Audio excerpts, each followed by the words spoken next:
বাংলায় ভোট হলে বিজেপির ভরাডুবি করবে, ওই জন্য নিজেই নিজের টার্গেট কমাচ্ছেন। গতবার বলেছিলেন আপকি বার 200 পার, এবার 180 দিয়ে শুরু করেছিলেন, কমতে কমতে এখন 150 হয়ে 148-এ নেমেছেন। উনি নিজে খুব ভালো মতো জানেন ভোট হলে বিজেপি 48ও পেরোবে না, অর্থাৎ এই রাজ্য থেকে রাজ্যসভায় সাংসদ পাঠাতে পারবে না।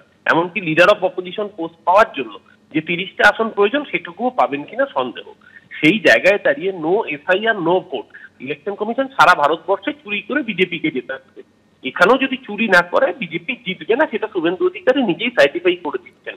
মৃত ভোটারের নাম ন্যাচারাল প্রসেসেই বাদ যায়, এইটার সঙ্গে এফআইআর এর নাম করে যেভাবে পরিযায়ী শ্রমিকদের নাম বাদ দেওয়া হচ্ছে, মাইনরিটিদের নাম বাদ দেওয়া হচ্ছে, দলিতদের নাম বাদ দেওয়া হচ্ছে, সেটা পরিষ্কার সাইলেন্ট ইনভিজিবল রিগিং বা সিস্টেম্যাটিক ইনভিজিবল রিগিং। এই রিগিং না করলে বিজেপি জিতবে না, সেটা শুভেন্দু সবচেয়ে ভালো মতো জানে। তাই জন্য হারার আগে অজুহাত তৈরি করা, আর নইলে নাচতে না জানলে উঠোন বেঁকা। নো এফআইআর নো ভোট কথার অর্থ হচ্ছে যদি ভোট হয় তাহলে বিজেপির ভরাডুবি অবশ্যম্ভাবী। এটাই শুভেন্দু অধিকারী নিজের মুখে আজকে স্বীকার করলেন। এসআইআর নিয়ে বিতর্কের আবহে হুঙ্কার শুভেন্দু অধিকারীর। No SIR no vote, voter লিস্টে মৃত ভোটার ভুয়ো ভোটারের নাম থাকবে না, হুঙ্কার বিরোধী দলনেতা।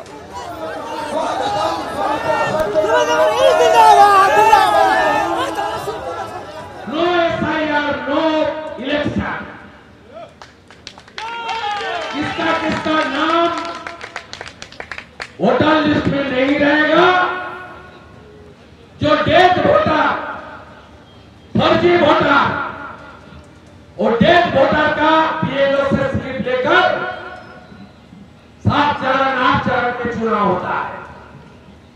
ये लोग शाम को 4 से 6 बजे तक कैमरा बंद करके प्रॉक्सी वोट देता है। हर बूथ में एक वोटर का नाम वोटर लिस्ट में नहीं रहेगा।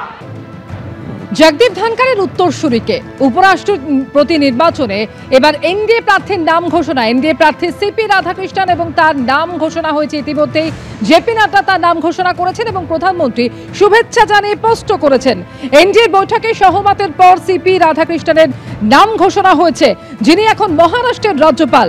জগদীপ ধনখড়ের আচমকা ইস্তফার পর 9 সেপ্টেম্বর রয়েছে উপরাষ্ট্রপতি নির্বাচন। উপরাষ্ট্রপতি নির্বাচনে এনডিএ প্রার্থী হিসেবে নাম ঘোষণা হলো সিপি রাধাকৃষ্ণনের। শুভেচ্ছা জানিয়ে এই নিয়ে পোস্ট করেছেন প্রধানমন্ত্রী। এনডিএ প্রার্থী সিপি রাধাকৃষ্ণনের নাম ঘোষণা করলেন জেপি নাড্ডা। এনডিএর বৈঠকে সহমত হয় এবং সহমতের ভিত্তিতে সিপি রাধাকৃষ্ণনের নাম ঘোষণা করা হলো। এখন মহারাষ্ট্রের রাজ্যপাল হচ্ছেন তিনি। জগদীপ ধনখড়ের আচমকা ইস্তফার পর আগামী 9 সেপ্টেম্বর উপরাষ্ট্রপতি নির্বাচন রয়েছে।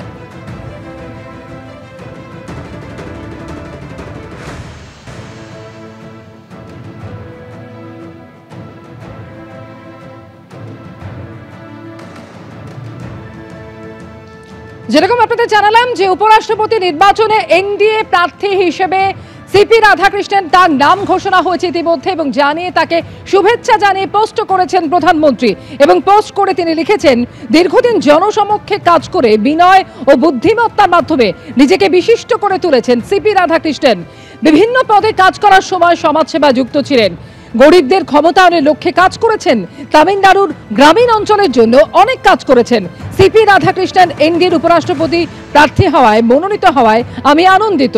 সিপি রাধাকৃষ্ণনকে শুভেচ্ছা জানিয়ে এমনই পোস্ট করেছেন প্রধানমন্ত্রী।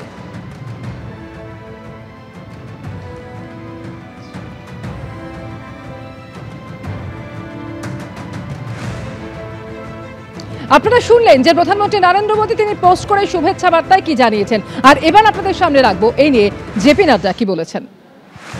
आपको खुशी से ये बताना चाहते हैं और ये खुशखबरी देना चाहते हैं कि संसदीय बोर्ड की बैठक में जिसका नेतृत्व हमारे प्रधानमंत्री नरेंद्र मोदी जी की उपस्थिति में हुआ, उनके नेतृत्व में ये बैठक हुई।